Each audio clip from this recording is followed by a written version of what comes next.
Alhamdulillahil ahad wassalatu wassalam ala man fis sama ismuhu Ahmad wa fil ardi ismuhu Muhammad wa ala alihi wa sahbihi wa ba'd.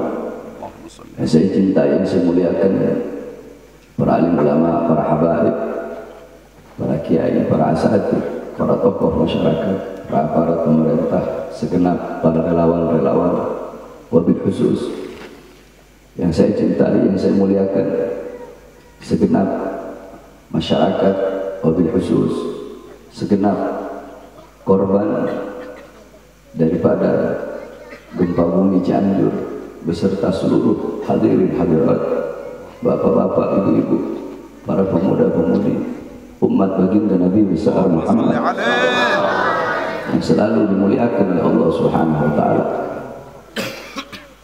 Alhamdulillah, tidak direncanakan, akan tetapi Allah Subhanahu wa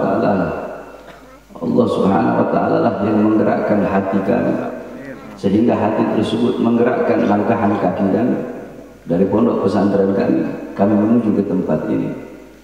Walaupun kami dalam keadaan sakit, akan tetapi rasa sakit yang dialami oleh saudara-saudara kami dari Cianjur lebih berat daripada sakit yang kami alami, sehingga sebagai seorang mukmin yang mengikuti Nabi Muhammad, maka rasa sakit yang dirasakan oleh saudara-saudara kami dari Cianjur itu pun merupakan bagian daripada rasa sakit kami. Sebagaimana dijelaskan oleh Rasulullah SAW dalam hadis, Rasulullah bersabda, "Mathalul mu'min mathalul jasad, idza ishtaka minhu 'udwun tada'a sa'irul jasad bis-sahri wal humma." Nabi besar Muhammad beliau bersabda, perumpamaan seorang mukmin, mathalul mu'min fi tawaddihim wa ta'atufihim wa tarahumihim, perumpamaan seorang mukmin di dalam saling mencintai, di dalam saling menyayangi, di dalam saling tolong menolong, di dalam saling membantu, itu bagaikan perumpamaan satu badan, bagaikan satu badan, bagaikan satu tubuh, bagaikan satu jasad. Apabila ada sebagian daripada anggota tubuh, anggota badan yang merasakan sakit, maka seluruh anggota tubuhnya akan merasakan sakit. Seluruh anggota tubuhnya akan merasakan demam. Apabila kelingking kita sakit, tidak mungkin hanya kelingking itu saja yang sakit, seluruh dari ujung rambut sampai ujung kaki akan merasakan rasa sakit yang diderita oleh kelingking tersebut. Begitulah perumpamaan seorang mukmin, yakni rasa sakit yang dialami oleh saudara-saudara semua yang ada di Cianjur, rasa sakit kalian adalah rasa sakit kami. Penderitaan yang kalian alami adalah penderitaan kami. Luka kalian luka kami, duka kalian duka kami, rasa sakit kalian rasa sakit kami, air mata kalian air mata kami, darah kalian yang jatuh yang tumpah itu adalah darah kami yang jatuh dan tumpah. Saudara-saudara yang kehilangan harta benda sama seperti kami kehilangan harta benda kami. Saudara-saudara di sini yang kehilangan anak-anak yang menjadi yatim, yang kehilangan orang tuanya, orang tua yang kehilangan anaknya, sama seperti kami kehilangan anak-anak kami dan kehilangan orang tua kami. Istri-istri yang menjadi janda yang kehilangan suaminya, suami-suami yang kehilangan istrinya, sama seperti kami kehilangan istri-istri kami dan kehilangan suami-suami kami. Sudah seperti itulah seharusnya seorang mukmin di dalam saling mencintai, menyayangi. Apabila ada seorang mukmin, apabila ada seorang muslim yang tidak merasakan sakit, apabila ada saudaranya yang ditimpa kesakitan, ditimpa penderitaan, ditimpa musibah, ditimpa bencana, dia tidak merasakan rasa sakit yang dirasakan oleh saudara-saudara yang ditimpa musibah dan bencana, maka tidak pantas orang tersebut dikatakan seorang mukmin, saudara-saudara. Oleh karenanya kedatangan kami kemari yakni semata-mata untuk turut serta merasakan daripada rasa sakit yang saudara-saudara rasakan, untuk secuil menanamkan dalam hati saudara-saudara yakni kesabaran kepada Allah Subhanahu wa taala atas segala bencana dan musibah yang Allah Subhanahu wa taala berikan.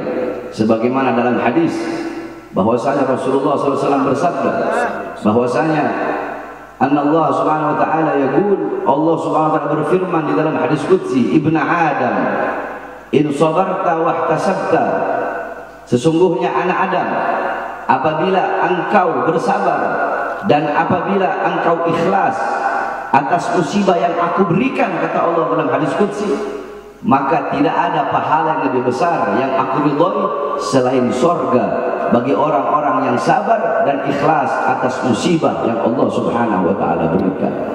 Di dalam athar diceritakan, di akhirat ada seorang hamba yang akan dimasukkan neraka oleh Allah, mau dimasukkan ke neraka oleh malaikat Zabaniyah.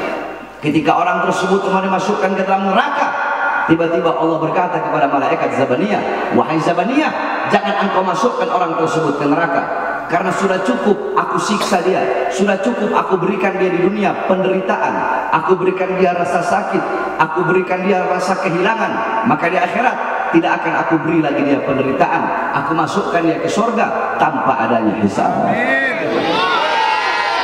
Dijelaskan oleh para ulama, anna sabra yusayyirul abida muluka, sesungguhnya kesabaran, keikhlasan di dalam menghadapi sesuatu itu bisa menjadikan seorang budak bisa menjadi raja karena kesabaran. Alam tara Yusuf wa Zulaiha, tidak pernahkah engkau melihat, engkau mendengar kisah Nabiullah Yusuf dan Siti Zulaiha, bagaimana kesabaran Nabiullah Yusuf ketika diberi ujian oleh Allah, di penjara selama puluhan tahun, beliau sabar, beliau ikhlas karena kesabaran beliau yang awalnya budak, beliau menjadi raja. Ini adalah awal Allah subhanahu wa ta'ala mengangkat derajat saudara-saudara semua. Oleh karenanya kita sama-sama duduk pada malam hari ini bersolawat kepada Rasulullah. Semoga dengan berkah solawat Allah angkat segala macam bencana, Allah angkat segala macam musibah, Allah berikan ketabahan. Dan yakinlah demi Allah, kehilangan yang saudara-saudara alami, kehilangan apapun, harta, benda, orang tua, orang-orang yang dikasihi, kehilangan tersebut besok-besok akan Allah ganti dengan sesuatu yang lebih indah, akan Allah ganti dengan sesuatu yang lebih mulia, akan Allah ganti dengan sesuatu yang lebih bernilai, dengan sesuatu yang lebih berharga apabila saudara-saudara bersabar dan ikhlas atas segala macam musibah yang Allah subhanahu wa ta'ala berikan. Saudara-saudara, jangankan kita, jangankan saudara-saudara, di zaman Rasulullah SAW itu pun pernah dilanda gempa bumi, yakni di Makkah. Ketika Rasulullah SAW, ketika beliau sedang naik di atas gunung, pendapat Imam Ad-Darul Qutni itu gunung Thabir, pendapat Imam Bukhari Muslim itu gunung Uhud. Rasulullah, Sayyidina Abu Bakar, Sayyidina Umar dan Sayyidina Utsman bin Affan, ketika beliau bersama 3 sahabat beliau naik di atas gunung tersebut, tiba-tiba gunung tersebut goyang, gempa bumi, batu-batunya berjatuhan. Nabi Muhammad meletakkan tangan sucinya di atas gunung tersebut. Kemudian Nabi Muhammad berkata, belum saatnya bagimu, belum saatnya bagimu. Ketahuilah di atas engkau ada seorang Nabi, di atas engkau ada seorang Siddiq, maksudnya Sayyidina Abu Bakar As-Siddiq, di atas engkau ada 2 orang syahid, yaitu Sayyidina Umar dan Sayyidina Utsman bin Affan. Tiba-tiba gunung tersebut berhenti dan mengikuti perintah Nabi Muhammad untuk diam. Seketika itu Nabi Muhammad berkata kepada para sahabat, dosa apa yang telah kalian lakukan? Maksiat apa yang telah kalian lakukan sehingga Allah berikan gempa bumi ini walaupun sesaat? Di zaman Sayyidina Umar ibn Abdul Aziz, ketika itu ditimpa zilzal, gempa bumi. Kemudian Sayyidina Umar bin Abdul Aziz mengirimkan surat kepada para gubernur-gubernur yang isi suratnya, bertaubatlah kalian wahai para gubernur, keluarkan harta kalian, sedekahkan di jalan Allah untuk menolak datangnya bala dan bencana dari Allah Subhanahu wa taala.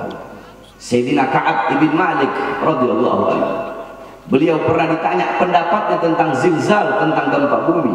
Apa jawab beliau? Tidaklah terjadi gempa bumi tersebut melainkan terlalu banyak hamba-hamba yang berbuat dosa, berbuat maksiat, berbuat salah di muka buminya Allah, sehingga bumi saking ketakutan, bumi tersebut berguncang karena takut kepada Allah. Bumi itu gemetar. Orang kalau takut gemetar. Nah, bumi dia gemetar karena takut kepada Allah Subhanahu wa taala. Kenapa? Karena terlalu banyak hamba-hamba yang berbuat dosa di atasnya. Sayyidatuna Aisyah radhiyallahu anha pernah ditanya oleh Sayyidina Anas ibn Malik pendapat beliau tentang gempa bumi. Apa jawab beliau? Tidaklah terjadi gempa bumi kecuali 3 hal telah merajalela. Ini sengaja saya sampaikan agar saudara-saudara bisa tahu dan agar kita bisa tahu apa penyebab gempa bumi yang diajarkan dalam Islam. Apa jawab Sayyidatuna Aisyah? Tidaklah terjadi gempa bumi melainkan 3 perkara ini telah merajalela. Apa 3 perkara tersebut? Yang pertama, istahalla zina. Perzinahan itu telah menjadi sesuatu yang halal. Orang-orang tidak lagi malu. Yang tua, yang muda, pagi, siang, sore, malam mereka berzina di mana-mana. Coba kita lihat di pinggir-pinggir jalan, pemuda-pemudi saling cium-ciuman, pemuda-pemudi membuka auratnya, pemuda-pemudi berzina di pinggir jalan.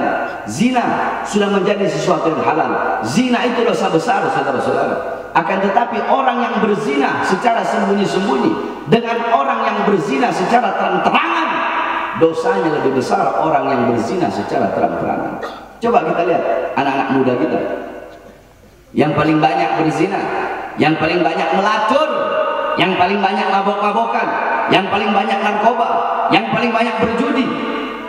Bukan orang Kristen, bukan orang Buddha, bukan orang Hindu, tetapi abnaul muslimin, putra-putri Islam kita yang paling banyak berbuat dosa dan berbuat maksiat, saudara-saudara. Yang pertama, istahalla zina. Zina menjadi sesuatu yang halal, dianggap halal. Yang kedua, istibahal khumur. Khamr, minuman keras, dianggap sesuatu yang boleh, dianggap sesuatu yang mubah. Orang mabuk di pinggir jalan itu minuman keras sudah bagaikan air, saudara-saudara. Nggak punya rasa malu dan takut kepada Allah Subhanahu wa taala. Yang ketiga, wadarabu bil ma'azif. Orang-orang mulai mereka memukul musik-musik yang membuat lupa dan lalai kepada Allah Subhanahu wa taala. Dangdutan di mana-mana, orkesan di mana-mana, disco di mana-mana, memukul alatul malahi, musik-musik membuat lupa, campur laki dan perempuan dalam perkumpulan musik-musik tersebut. Mereka mabuk di situ, mereka berzina di situ, mereka berjudi di situ, mereka berbuat kerusakan di muka bumi Allah Subhanahu wa taala. Apabila 3 perkara ini telah merajalela, maka Allah berkata kepada bumi, wahai bumi, guncanglah mereka. Guncang mereka, wahai bumi. Kalau mereka berhenti, maka berhentilah engkau mengguncang mereka. Akan tetapi setelah engkau mengguncang mereka, mereka masih tetap dalam kemaksiatan, mereka masih tetap meninggalkan ketaatan, maka guncang mereka dan binasakan mereka, makan mereka sampai tidak ada satupun yang tersisa daripada mereka. Bukankah Allah berfirman dalam Al-Quran, ma asabakum min musibatin fabima kasabat aydikum. Apa-apa yang menimpa kalian daripada musibah itu akibat perbuatan dari tangan kalian sendiri. Ma asabaka min hasanatin faminallah wa ma asabaka min sayyi'atin famin nafsik. Apa-apa yang menimpa dirimu daripada kebaikan itu datangnya dari Allah, dan apa-apa yang menimpamu daripada keburukan itu akibat perbuatan dirimu sendiri. Oleh karenanya, saudara-saudara, dengan adanya gempa bumi, dengan adanya tanah longsor, kebakaran, banjir, tsunami, dan bencana-bencana lainnya, jangan kita bertanya kepada Allah, ya Allah kenapa kau berikan gempa bumi, ya Allah kenapa kau berikan tsunami, ya Allah kenapa kau berikan kebakaran, kau berikan tanah longsor. Jangan sekali-kali kita bertanya kepada Allah, tapi tanyakan kepada diri kita, tanyakan kepada diri saya, Pak Harbi Smith, tanyakan kepada diri engkau, tanyakan kepada diri kita masing-masing, tanyakan kepada para ulama-ulama kita, tanyakan kepada para ustadz, kepada para kiai, kepada para habaib, kepada para penceramah-penceramah, kepada guru-guru agama, tanyakan kepada para pemerintah-pemerintah, tanyakan kepada para RT, RW, lurah, camat, bupati, wali kota, gubernur, menteri, presiden, tanyakan kepada anak-anak muda kita, tanyakan kepada orang tua kita, tanyakan kepada masyarakat kita, tanyakan kepada warga kita, tanyakan kepada umat, tanyakan kepada diri kita, perbuatan dosa apa, maksiat apa, ketaatan apa yang kita tinggalkan, perbuatan dosa